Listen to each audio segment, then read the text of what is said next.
Let's see. Oh, I need the clicker as my next piece of work.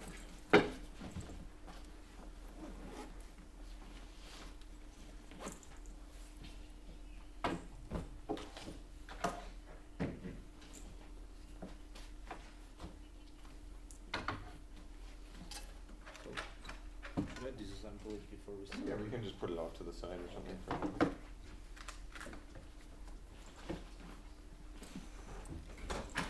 Okay. Here, it's 50 or 85? 85. Aha.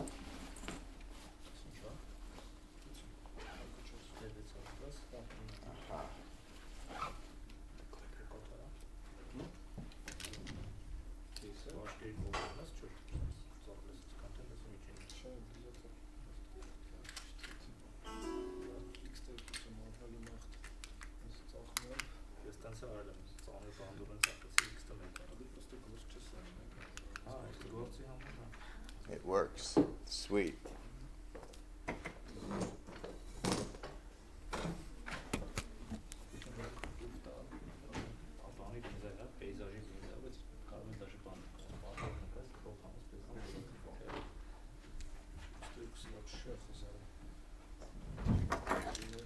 Okay, so I'm going to just clear everything off of this. Yeah, sure. And maybe we'll just put it on a chair on the side here.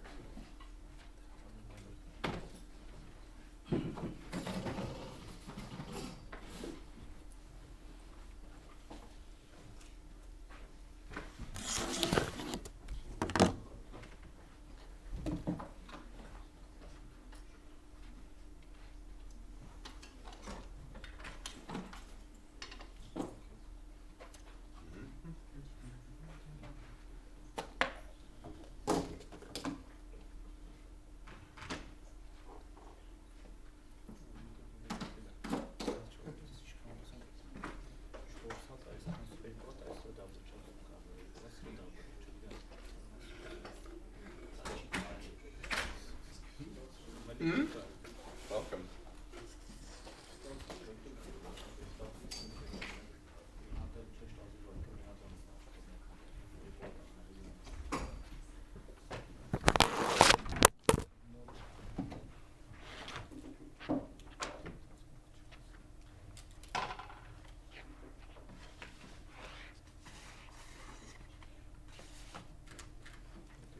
You guys all look bored and half dead. It's almost over, I promise. You can hear me okay? Welcome. Not yet. We still got 5 minutes. Who knows a good joke? Anyone? About looking for a tripod like 5 minutes before the presentation. Perfect. That is a good joke. How many of you were at my talk yesterday? A handful, okay. So this will probably be quite different than yesterday. I hope. You can tell me. Welcome. So I'm going to ask the same question before we start as I did yesterday. How many of you are currently students? All right, we've got 3 students, 4 students, 5 students. This is very interesting. I ask a question, 2 people put up their hands. Okay, I am 2. I am 2. Okay, 3 other people put up their hands. I'm going to put my hand up too. All right, so about 5 students. How many of you have recently graduated in the last, 4 years, let's say? Okay. Welcome, everyone. Grab a seat wherever you can. I think we should recount the students. I think so. I think so. Welcome. We have 2 seats at the front, too, unless you're saving them, if anyone wants. And another seat there. Come on in. We have seats at the front, seats at the side, seats all over the place.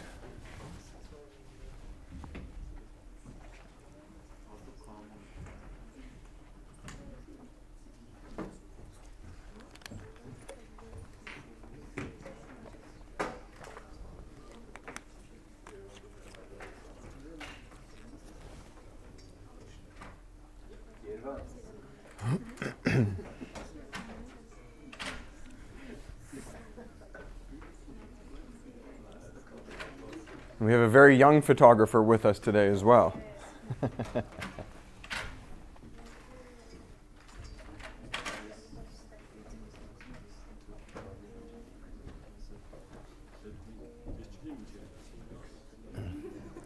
Welcome. Welcome. Welcome.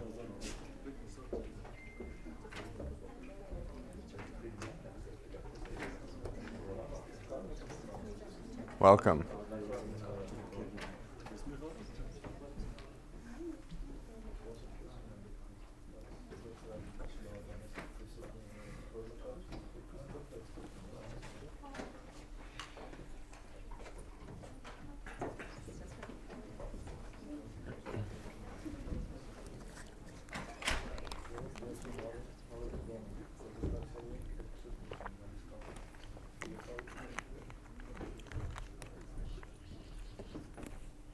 I feel like I'm in a courtroom here. All these sort of tiers of people. I'm not sure who's guilty and who's being tried.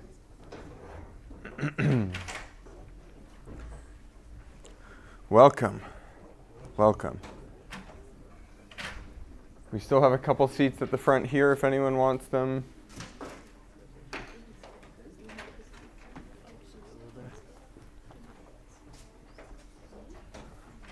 Welcome. And then I'll only need you in the second half. So if you want to hang out and sit, that's also fine too. No, I'll just stay here. Up to you. It's going to be like half an hour. You're going to stand there then.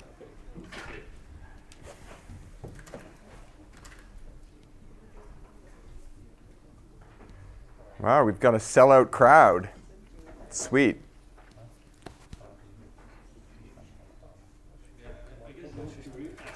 I'm going to ask all my questions again. It's going to be very boring for you guys. Was that someone who came in and then didn't come in?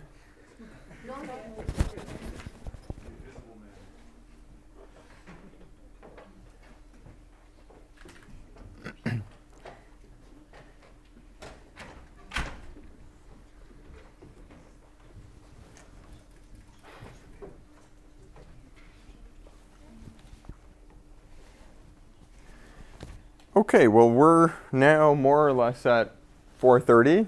I'm going to turn the lights down a little. Is there a way to turn them like half down? Yeah. Okay. So not like pitch darkness, but so that you guys can see that a little bit better. That's probably good. Yeah?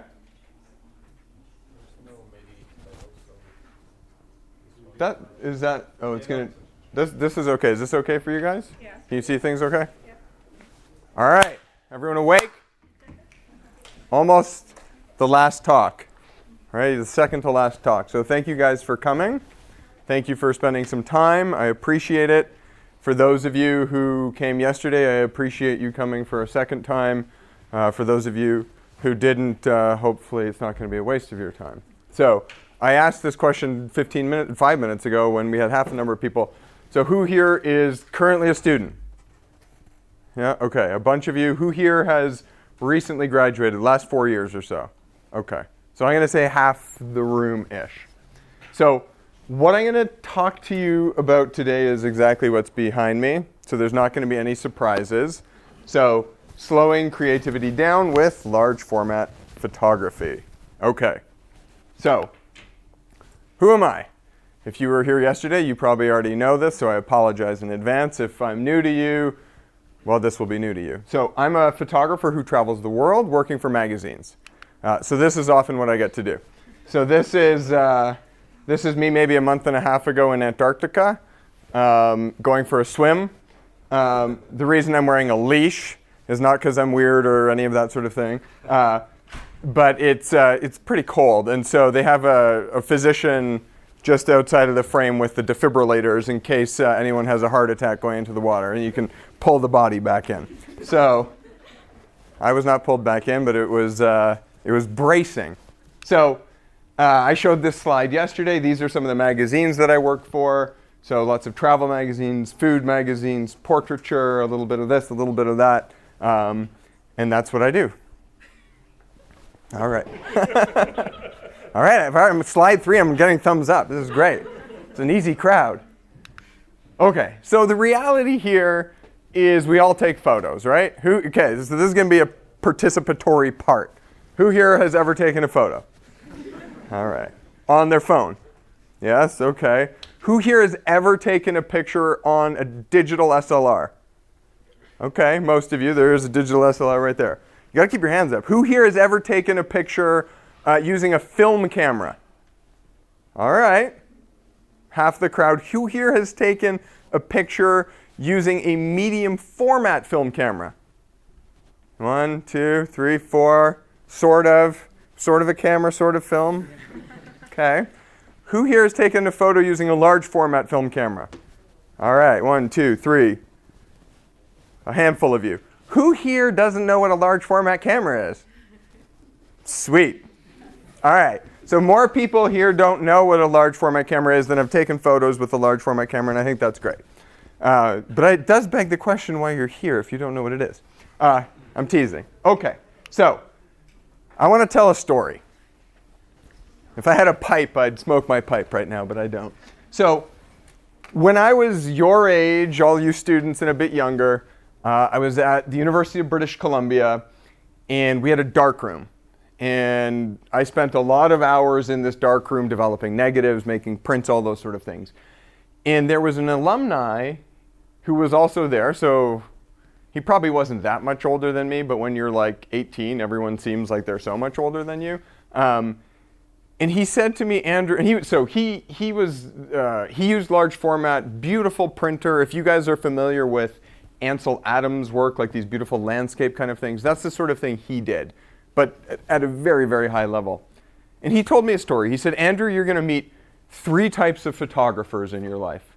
He said, you're going to meet the guys who are going to say, Canon, Nikon, and they're going to scream at each other, and it's going to be back and forth. And now maybe it's Canon, Nikon, Sony, Fuji, all of these different sort of things. He's like, then you're going to meet the slightly more sophisticated photographers.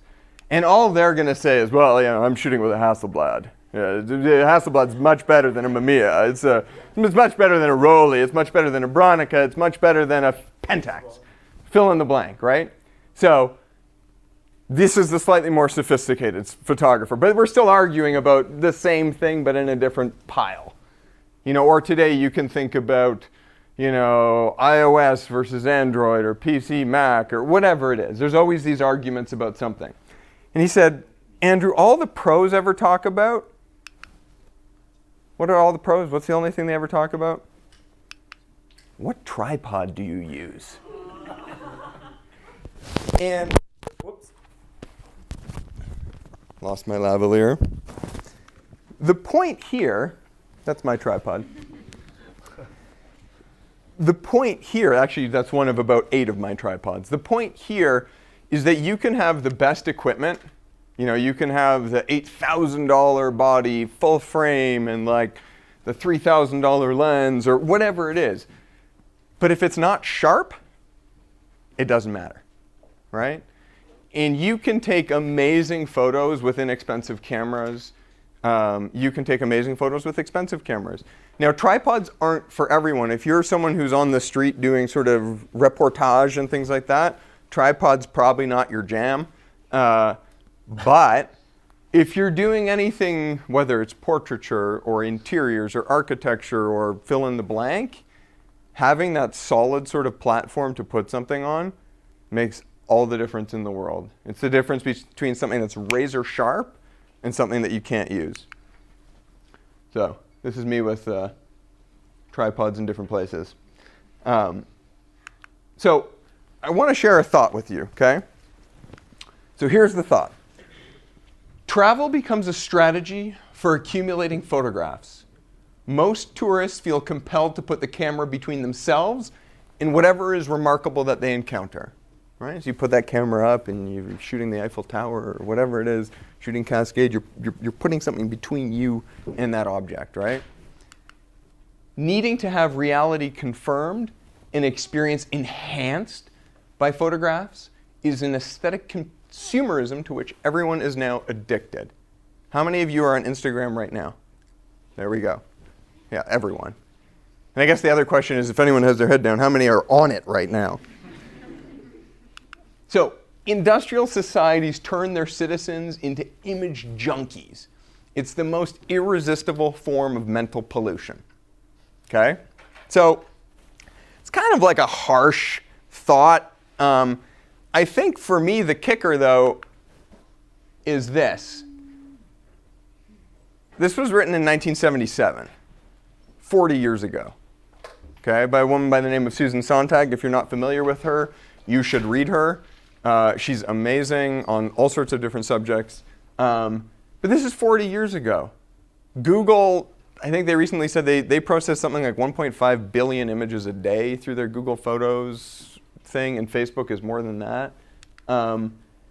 I think that large format photography, which I still haven't really told you what it is the antithesis, the opposite of sort of this disposable image world that we live in today.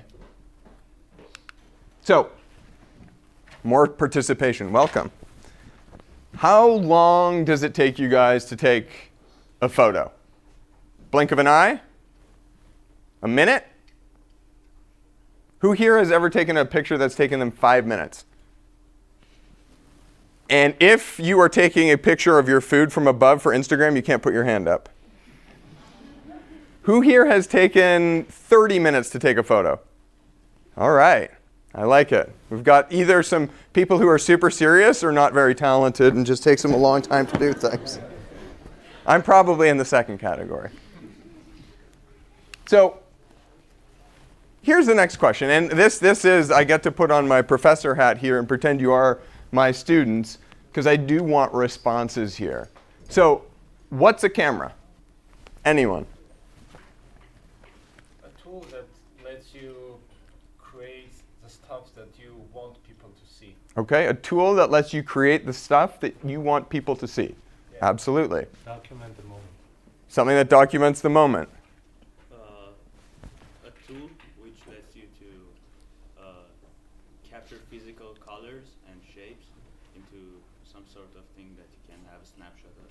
So a tool that allows you to capture physical colors and shapes into something that you can have a snapshot of. Yeah, some kind of. Okay, great. Hold on, you're trying to have a second answer here. This is unbelievable. A lens and a plate. A lens and a plate. Who else? So we're right here at the back. Thing which allows you to see, to like make people see something which is which you can't see with your eyes. For example, macro photo is a thing that it's impossible to see without. Right, so a tool that allows you to see things, whether they're very small or very large, that you wouldn't otherwise be able to see. Great. So you guys are giving much more sophisticated answers than I'm actually looking for. You're I think, getting at what I'm thinking in my mind here, Jan, which is physically, what, like at the base level, what does a camera do? Capture light. Captures light. Okay. Now, how does it capture light? Stopping a moment, reflections, Chemistry, actually. projecting a picture. Okay. It also makes memories unforgettable. I think you're hired by Kodak here. Makes memories unforgettable. Or maybe Hallmark. I don't know if Kodak's still around. So you guys have all got these pieces, right? And I think you're right. And I think you were right on sort of on point here. All a camera is at the end of the day is it's a way of recording light. Who here has ever used a pinhole camera? A handful of people.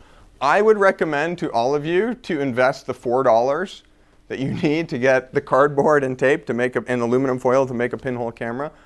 All that a camera is it's a way of recording light onto something that can record that light. So digital cameras have these photosensitive wafers. Film is film. Once upon a time, you had glass plate that you could coat with things. All it does is it records light onto something, okay? So I'm actually going to, I can't move very far. No, I can. So I'm going to borrow Harut's camera here for a moment. And I'm going to pull mine out a bit later. Can everyone see okay? So, what do I have here? I'm going to make this a bit higher. Thank you. Everyone kind of glance at this, see what's going on? So, this, ladies and gentlemen, is a large format camera. Is everyone excited? I'm excited. So, all that we're doing here is, on this side here, actually, yeah, we have a lens, right? It's a lens. I can see you through it. You can see me through it, right? And what a lens does is it allows light to be focused. A pinhole camera doesn't do a great job at focusing. So we've got a lens. Great. We're halfway there. Next part, we need something, to record the light on. And so what we'll do is we'll put film in here. And I'll show you guys how to do that later. And you know what we have in the middle? You got it?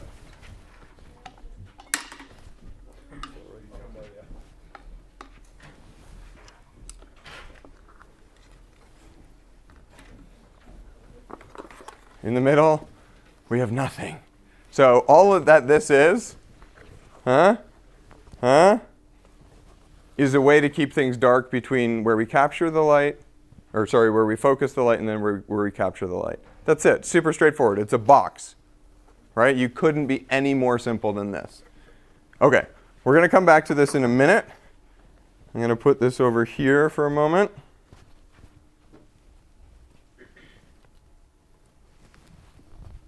So does everyone have a sense of my version of what a camera is? Yeah? All right.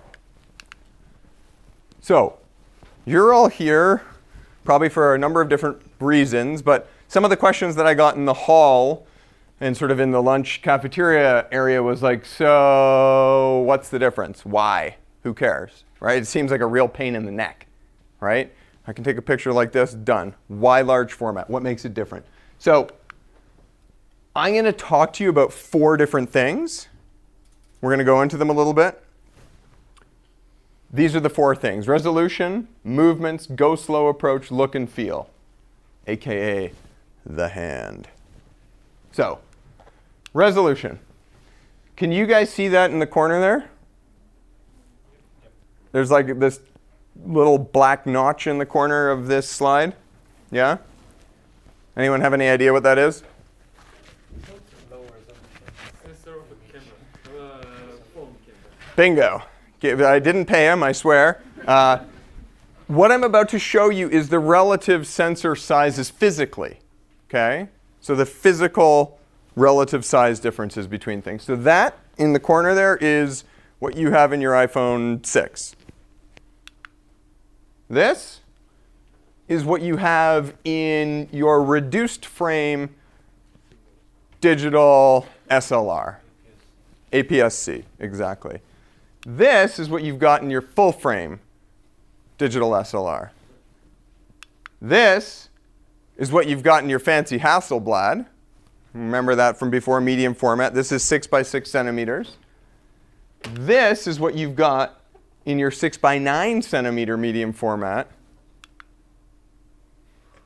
And this is what you've got on this camera here, large format. Okay? I will just take you back. Remember your phone? Doot, doot, doot, doot, doot, doot.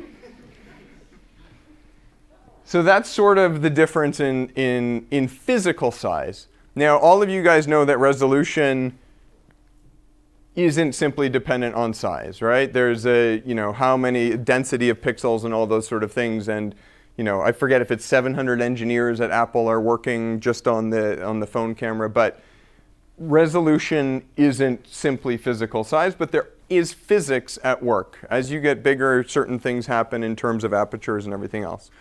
We can get nerdy about that afterwards, but in the interim, we'll just keep moving. So resolution, that's one thing, right? So this large format camera here is 4 inches by 5 inches in terms of the physical size. So perspective control. You guys know when you look up at a building and it does this? You ever looked up at a building and you see it kind of turns into a bit of a pyramid? Yeah? That's called something called keystoning. Okay? So this is quite subtle, but you can probably see, hold on, I think I have a laser on this, I do. Okay, so look at these lines here. Okay? And then look how we straighten them out here. Okay? So you can do, when you're photographing architecture, you can straighten out your lines. You can, on some digital cameras, buy lenses now called perspective control lenses that can approximate some of this. But you have a lot more things that you can do with one of these cameras. You guys have probably all seen photos like this before, where it looks like, a miniature, stage or something like that, tiny little people and all that sort of thing. This was shot digitally with a perspective control lens, but this is something that you can also do with the large format. So these guys here are kind of in focus, and then everything else looks really blurry and teeny tiny. Okay. Who can tell me what's interesting about this photo, other than it's kind of a boring photo? It's a mirror. Why is it interesting that it's a mirror? I'm a vampire. No, I'm not a vampire. So, who here has ever seen a movie where, they're filming the actor or the actress, in the mirror and there's no camera and you're like, what's going on? Right? These are lenses that have, here, let me show you on this camera here. It's going to be a bit easier to do this. Sorry, this happens because no parallax or something like this? So on most of the cameras that you may be familiar with using, like a digital SLR, when you're manufacturing a digital SLR and a lens to go with it, you don't want to make anything more than you absolutely have to, because that's additional cost, you may lose sharpness, all of those sort of things. So what you do, you know what I'm going to do? I'm going to use a whiteboard. How exciting is that? Hopefully these aren't permanent markers.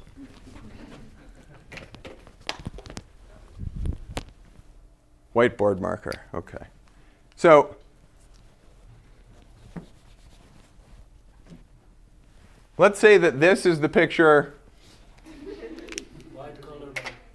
How many do you think it's going to take? That's number one. Let's try number two. All right.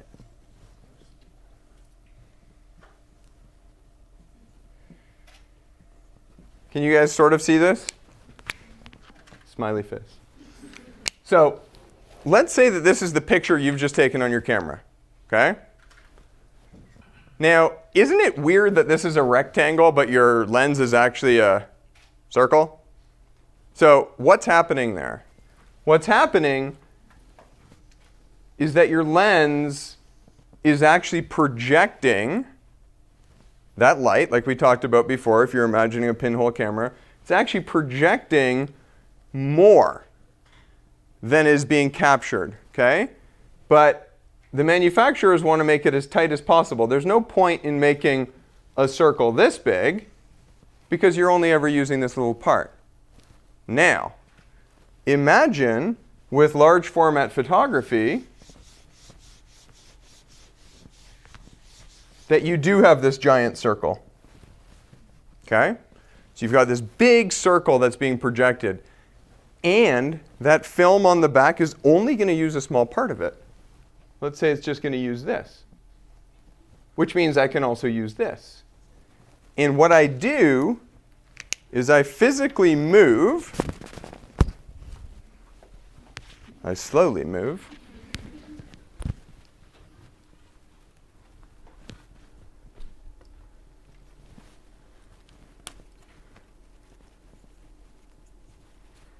Do you see how this is moving? Okay. So what this means is that I can pick and choose which part of the actual photo I want to capture. Okay? So I can move. If you look, I'm actually not perfectly lined up in terms of like the couch and everything. So it's slightly off center, but that's because I've moved just to the side of that mirror, and then I've moved the film in the back. Does that make any sense, or are people super confused at this point?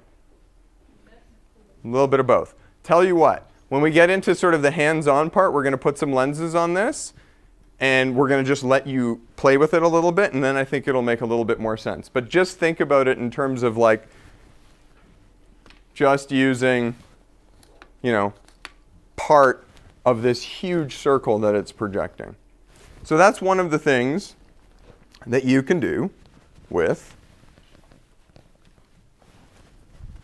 large format photography. Okay. What was the last thing I said? I talked about the hand. All right, I'm going to ask everyone to touch themselves. I'm going to ask everyone to feel the fabric that they have, okay, on their, if you're wearing jeans or a shirt. Some of you might be wearing cotton or polyester or silk. I don't think anyone's wearing silk. But every fabric has a feel, right? It feels a certain way. And the word that we use to describe that is hand. So cotton feels a certain way, silk feels a certain way, all of these sort of things. Every format that you use feels a certain way. So a camera phone photo feels a certain way, right? A 35 millimeter film feels a certain way. Medium format, large format, all of those sort of things. So there's a look and feel to large format that's very difficult to replicate in any other way, other than shooting it this way. So what I want to do is I'm going to share with you some photos from about 3 different projects that I've worked on. I'm going to go through them relatively quickly so that we can leave time for, you know, hands-on and demos and all of that sort of stuff. So this first one is from Barcelona. And I'm going to actually probably bring the lights down a little bit more for this. Thank you. So actually, I'll ask a question as we're dimming here. Who can tell me what this is? This is the inside part of Sagrada. I heard it from like 17 different people. You're all right. This is the inside of Sagrada Familia, the roof of the cathedral. Okay?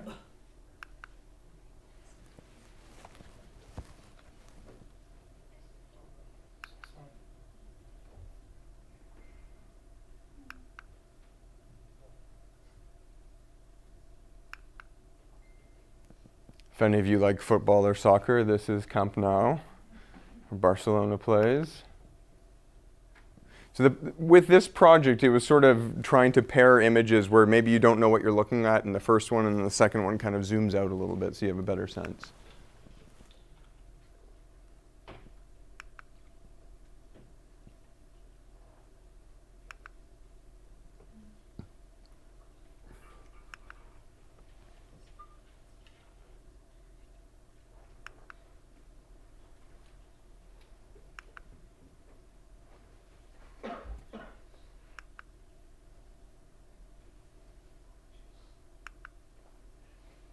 All right, so we're done with Barcelona. They salute us.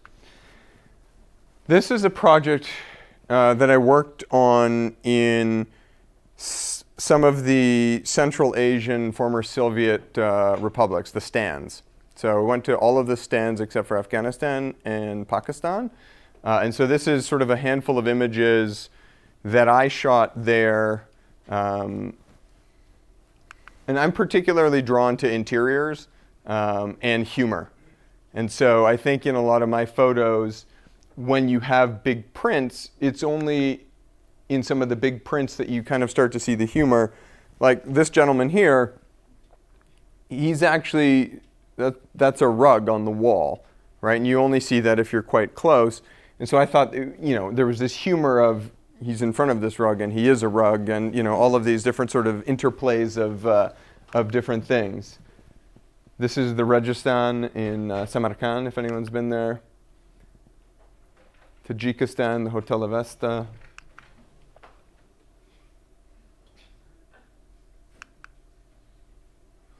Stayed here for a few days. Now we're up in the Aral Sea in Kazakhstan. Except there's no more Aral Sea.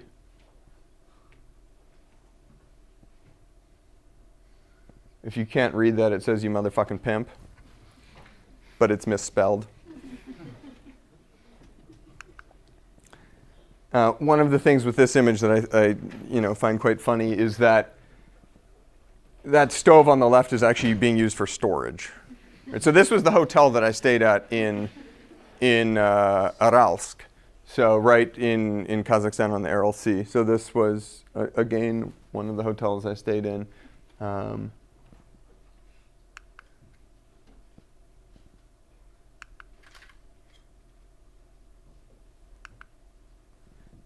This next one is just to show you again that perspective control I was talking to you about before. You can kind of see it keystoning a little bit, the difference between these two.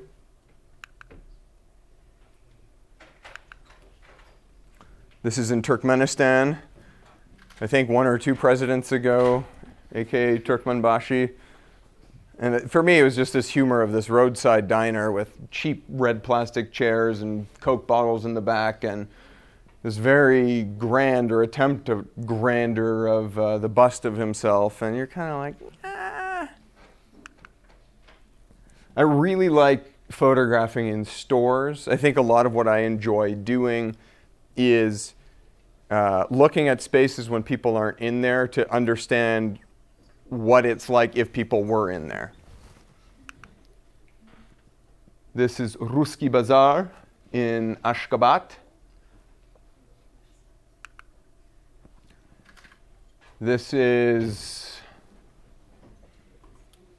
a drop of water is like a grain of gold day in Turkmenistan.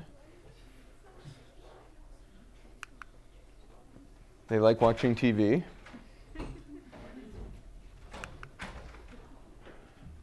So again, Ashgabat, and that's Iran on the other side.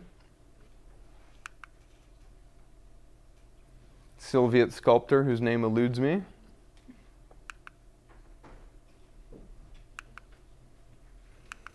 Okay, so I'm going to show you a little brief video that talks about a more recent project in Yangon.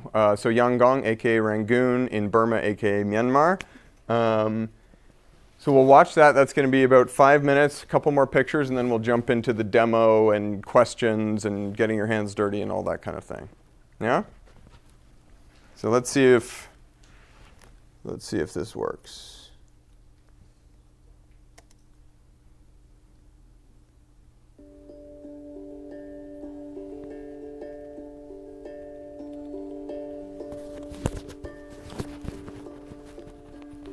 Is that working? This project for me started in 2012. Really isn't, is it? When I came to Myanmar for the Wall Street Journal. One moment. I guess the other question I have, is there a way to do audio? Sound. We should have an audio cable. There was no video. Oh, there is video. Stand by. We can turn the lights on for a second here. Talk amongst yourselves. Yes, no? Not yet. No. I think it was quiet that people could hear actually. Maybe. Okay. Or is there a microphone? Do those speakers work? Yeah. Are you hearing me through the speakers? Up. Just for the camera? So where is there a microphone for these speakers? Do we know? We don't have microphone. Let's see. There is a microphone.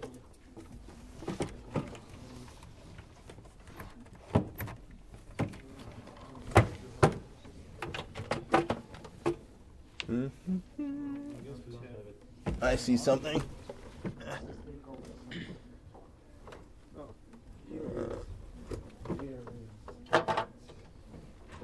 You see something?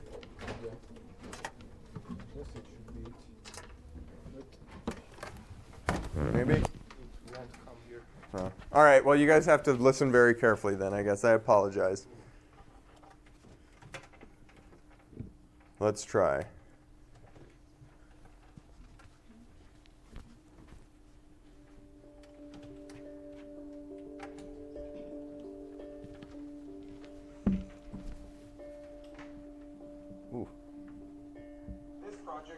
started in 2012 when I came to Myanmar for the... Sorry, I'm going to see if we can get better quality because that's quite poor.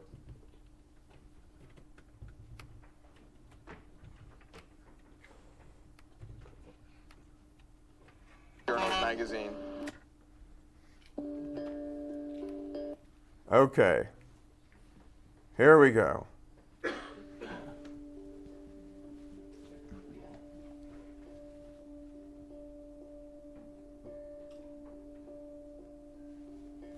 This project for me started in 2012 when I came to Myanmar for the Wall Street Journal magazine.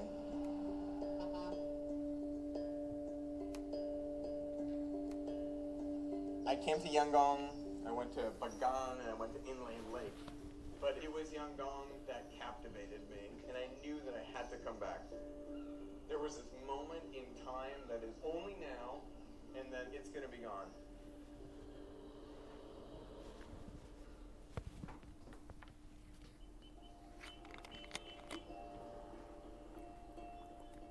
These beautiful old buildings, some of them are decaying, some of them were bombed in the Second World War. Almost all of them have not been maintained for the past 40 years. And it's beautiful.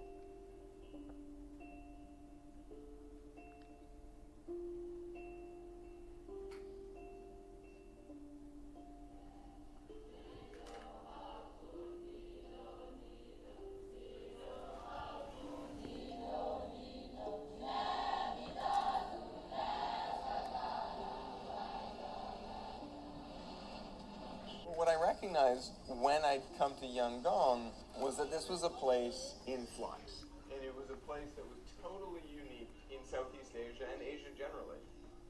You have this country that's been shut off for decades and decades, opening up now. But the sort of heritage architecture here was just unbelievable.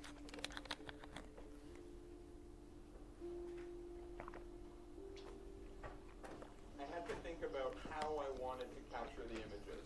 I wanted to use a 4x5 view camera because it gave me a lot of movements. I can straighten out lines, I can shift the camera around a little bit.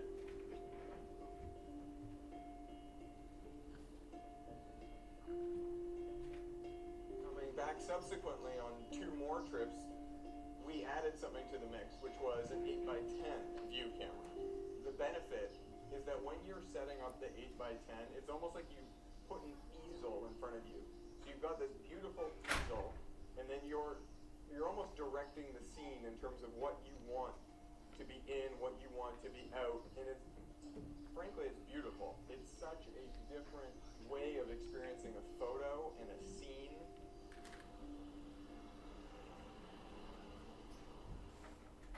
We had an experience where it was a Sunday morning, maybe at 7 in the morning, 6:30 in the morning, something like this. And again, we kind of going up through this building and saying hello to people, and we're invited into this one family's home. The father kind of lets us in, and everyone else is sleeping. They're sleeping under the mosquito nets and things like that. I mean, we're setting up large format cameras. It's not sort of, click. I mean, 4x5 and 8x10 cameras, and it's an imposition, except it's not experienced, I think, as an imposition.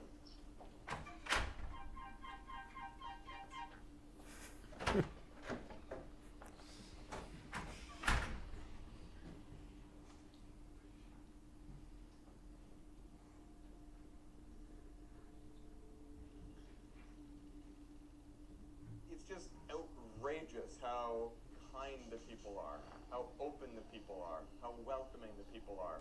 This sort of access is unbelievable. We photograph in KBZ Bank. At the bank, I mean, we're taking photos of people counting money, like stacks of money, like Scrooge McDuck style, mountains of money on desks. All of this money is visual shorthand for the change that is happening in Burma generally. This won't be there in 5 years, maybe less than that. It's an arresting image where you just go, what's going on here? And it takes you a second to register what it is you're seeing. The other interesting part about this is the trust that is implicit in this photo. And that's a pretty beautiful thing in Burma. There's a trust. there's this trust that you are just given access to all of this that in other parts of the world would never happen. That's a beautiful thing.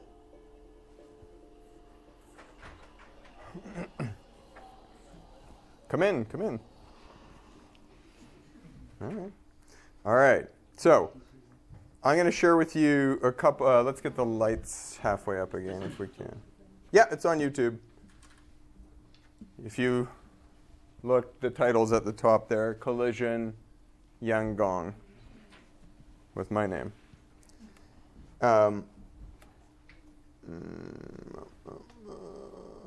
Next slide. So I'm going to hurry through this last bit to show you show you 10 slides from this Yangon project, okay? Because I want to leave time for you guys to ask questions and then also play around with the cameras a bit.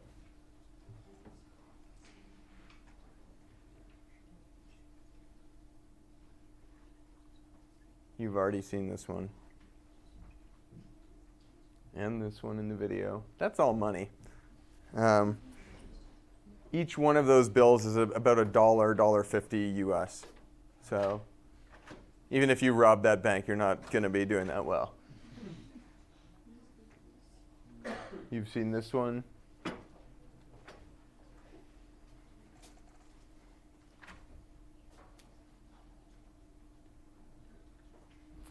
One of the things for me, so it's titled Collision, right? Smashing together, all of these sort of things, Yangon.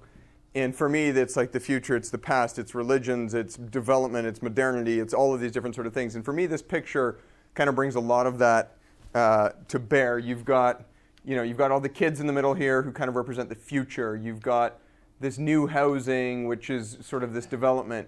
In the back, you've got some, really old kind of tenement housing, but you've also got this religious aspect, and you've got this empty lot here as well. So you have all of these different sort of elements that you're trying to bring to bear in a single photograph.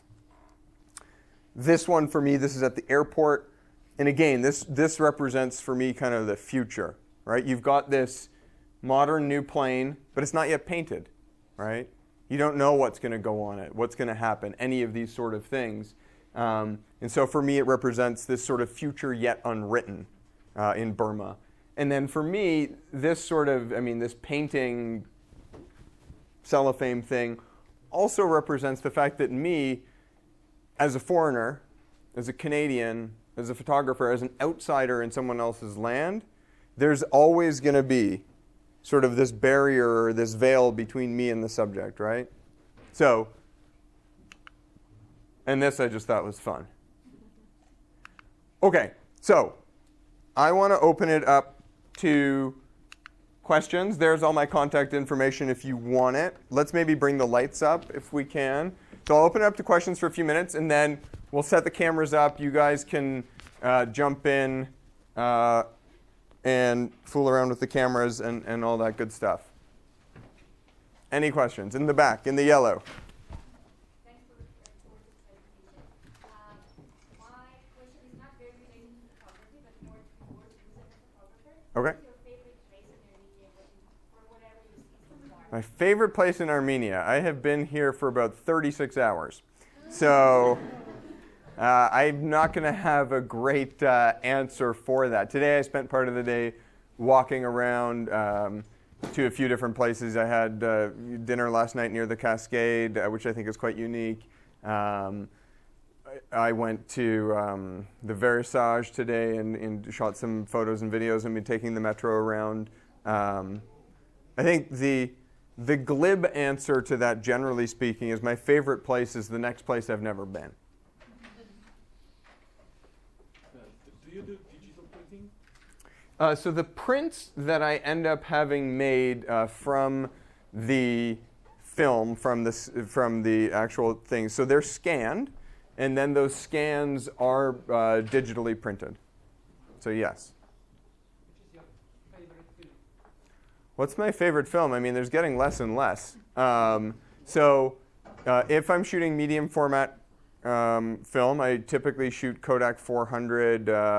It used to be VC, and now I think it's just Kodak 400, 120, with Large format, I typically shoot the Kodak 160, sometimes the Kodak 400.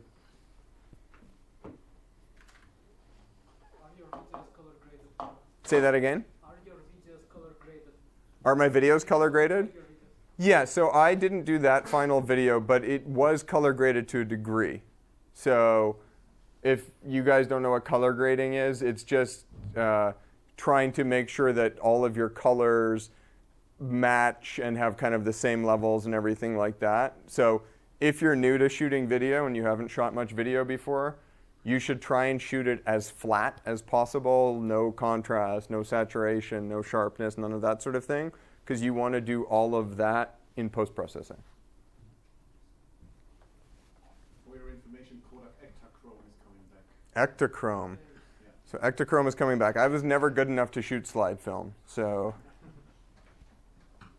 All right, we'll take maybe one or two more questions, and then you guys can come down here in a scrum, and we'll put some cameras together.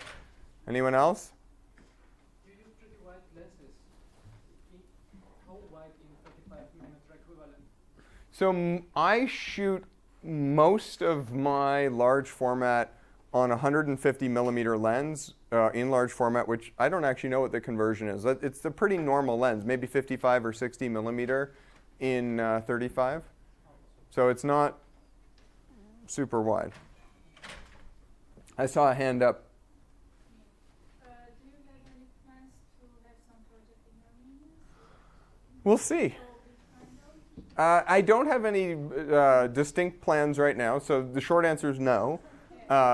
The longer answer is this is my first trip, and I'm getting to, see the country, and well, I'm just seeing Yerevan right now. So we'll see. To be decided. The large format, how is its low light performance? How is the large format's low light performance? Terrible. That's why you need a tripod. You're typically taking exposures that, if you're inside, that are many seconds long. Okay, so let's do a demo. So for this, you guys can stay seated. You can come down a little bit, scrum in here. If you're like, all right, that's enough, you can leave. I'm going to get my camera out. Howard's going to get his camera out. And so we're going to kind of set them up on either side. And we've got some film holders, and you guys can try loading film and a few different sort of things. Okay, I'm going to take this off for a second so I don't destroy anything.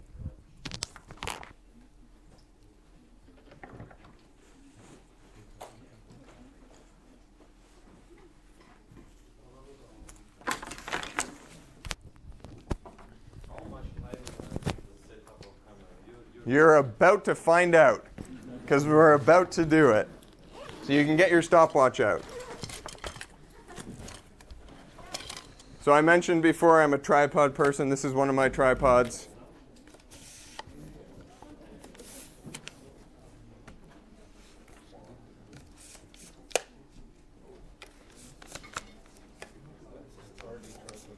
This is my baby. I've got some very large. Okay, great. So we have a tripod. Now we need a camera.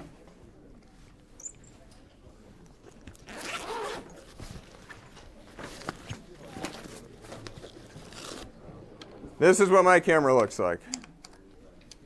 Pretty weird. This is large format. Both are large format. Okay? You guys see how that's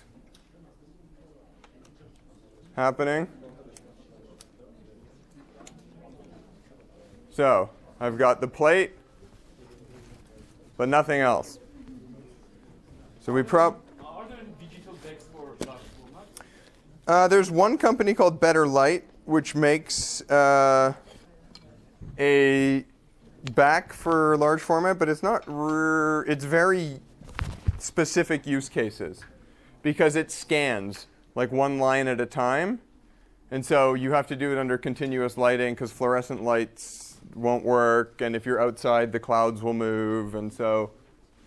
All right. All right, so we've got a lens. It's good. Yep. Maybe. I don't know if you're going to have enough throw, though. That's the issue. You can try this lens.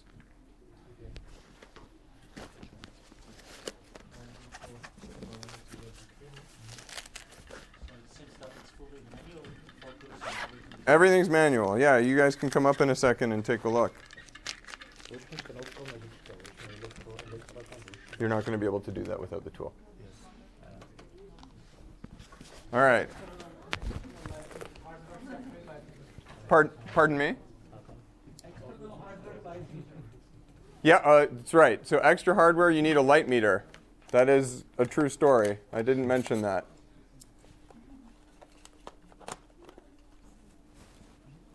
Okay. So I'm going to make this a bit lower. Who wants to come down and see what this looks like? Who wants to volunteer? All right, we've got a volunteer. Perfect. So let me get it sort of set up.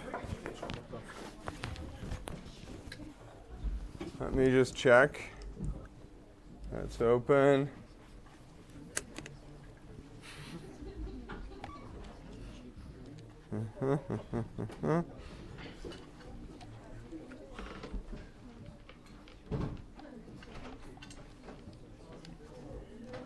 Okay.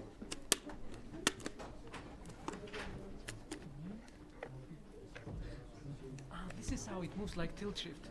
Well, no. No. Tilt shift is one of 3 axes that you can move in. So you've got, you can go like this. You can go like this. And you can go like this. That sounds stupid, but why are you doing that? So that will allow you to, here. So why don't, I'm going to bring this a bit lower so everyone can have a look. And let's see.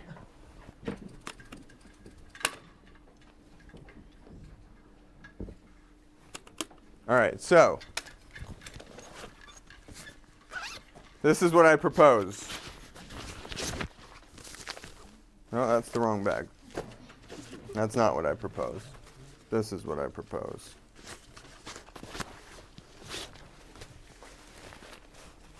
All right, you've got like a handful of seconds, and then the next person gets to go under.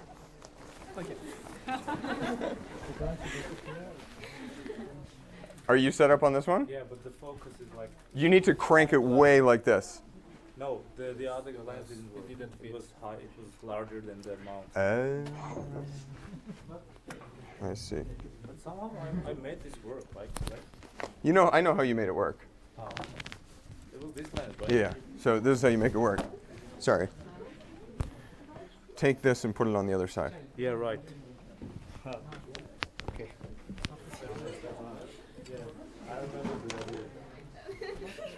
For those of you who are waiting to do that, who wants to learn how to load film? How to load film. Because you can't take a picture unless you've got film. So, I can accommodate up to 1, 2, 3, 4, 5, 6 of you at a time.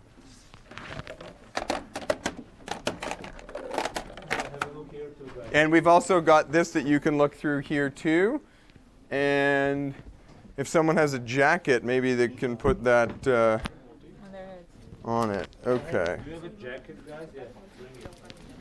I'm going to unhook myself for a minute. Sorry.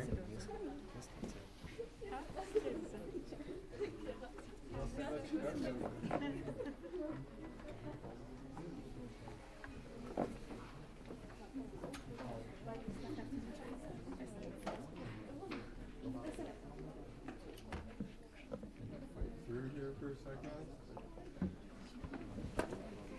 Okay. What are these? It's your film. I don't think I know what it is.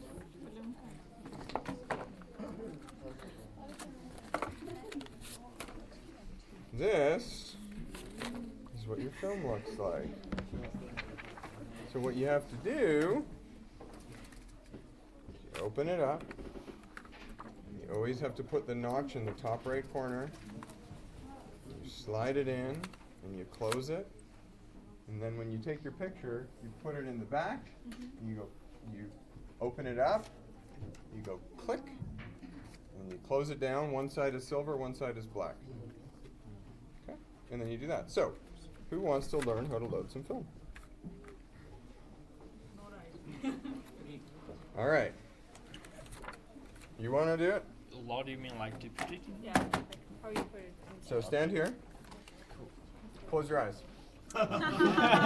Really? Absolutely. Okay. Here's your film. Here it is. Okay, so Hey, you've got your eyes open. It's cheating. should I close it? Okay.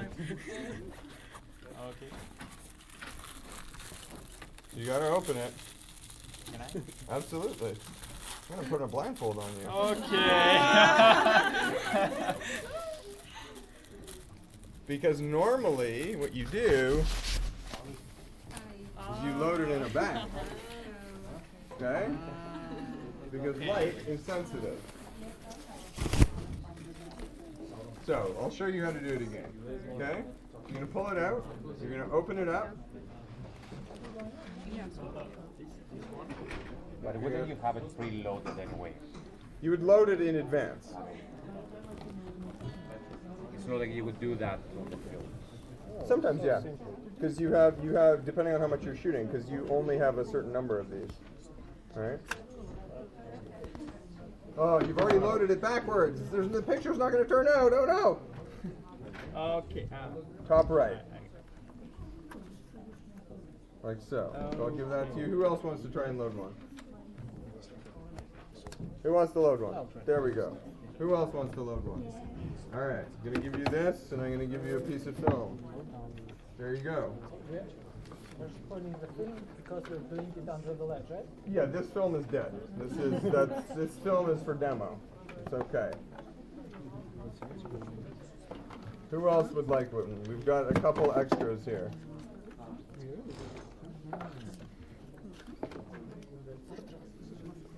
And then you open this part. When you load it, yeah, you load two. Oh, you should take it out. Carefully. So there's a little bit of a thing there. Okay. And if the light will Almost. on this side, it shouldn't be light here. If we were doing this for real, all of this film would be destroyed. Because you have to be in the total darkness, which is why you use the Where battery. you put this after like taking photo. You put it. You would go back to wherever you're staying or whatever. You would unload it, put it back in the bag, and then these boxes are actually 3. How do you take it out afterwards? Yeah, you're doing it. Just like that. So everything in darkness. Everything in total darkness. And that's it. Anyone else want to try it? There you go. Printing is the same like the Kodak ones? Yeah, yeah. You just bring it to a lab and they print it for you, or, well, you develop it first. Who else would like to try and load some film? All right, let's get you. Has everyone had an opportunity to look through these cameras? All right. I'm just looking at our time because we're almost at 5:30 and we have another talk in here. So this is your 1-minute warning. I apologize that I didn't leave as much time here at the end.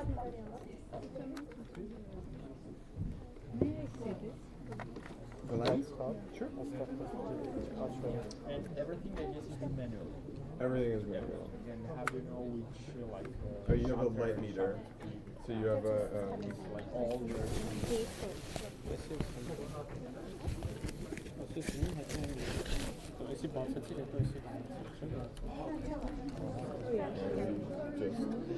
see what the light is.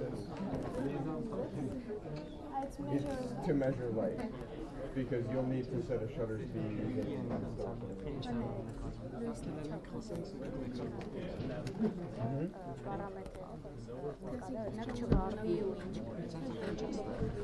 No, these are leaf shutters, so they open like this. Right, so it's the same as a 35mm camera. They open like this. So technically, It's time to write the photo. Depending on your shutter speed, might get a little bit more. All right, I'm going to start bringing things out into the hall just because I am aware that we have another wonderful speaker and I do not want to eat into his time. Yes, you can.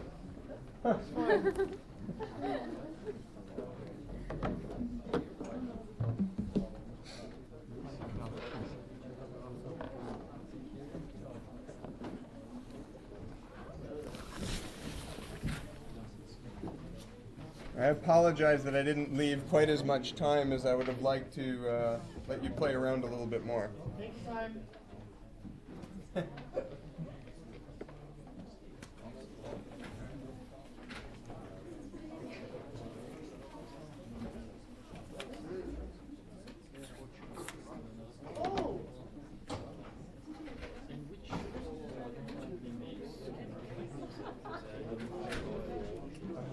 So, fewer and fewer. Almost no one makes it anymore. This is made by a German company called Lindhoff. Who else makes large format? Cambo. This is a Cambo camera. Who else has made large format? Ebony.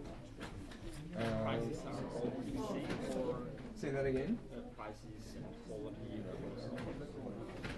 Same as with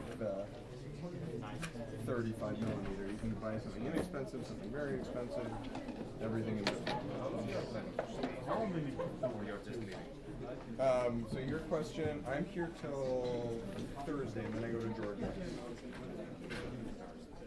You still have time. If you didn't get someone to take you there, Rowat Karabakh. Karabakh, yes, I know that name. Mostly they are going to take you to the capital or to a couple of the strange cities. You can find some who will take you to something called Kilbatar. Kilbatar. Okay. If I'm pronouncing it correctly, what are we doing? You're asking the wrong guy. Yeah. I just came from there. Yeah, and it's spectacular. I've seen a lot of places in my life. It will blow your mind. So what is special about it? What is it? It's in extremely high elevation. Okay. There are villages which are 90% destroyed by bombing, Right. or by actual destruction house by house, like they were blown individually. Wow. And within those, once in every house you see people rebuilding, Yeah. nature reclaiming. Yeah. They get very few visitors. People are amazing. You never get a show, like just a show to buy a show there or something. Yeah. But It's incredible. find someone Okay. who either can take you there or tell you about it. Okay. Or it will blow your mind. Okay. If you're looking for places that are Okay. way out there. Okay. Sounds good. Sold. Anything else in Armenia has been overdone. Okay. Degree. Well, I feel like that's common.